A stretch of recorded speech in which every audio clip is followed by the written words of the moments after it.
আজকে আমরা শিখব অ্যালফাবেট।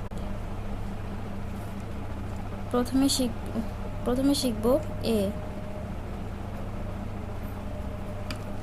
এরপরে বি, এরপরে সি, এরপরে ডি, এরপরে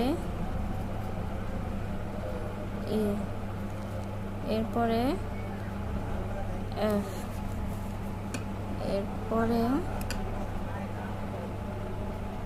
জি, এরপরে এইচ, এরপরে আই, এরপরে জে, এরপরে কে, এরপরে এল।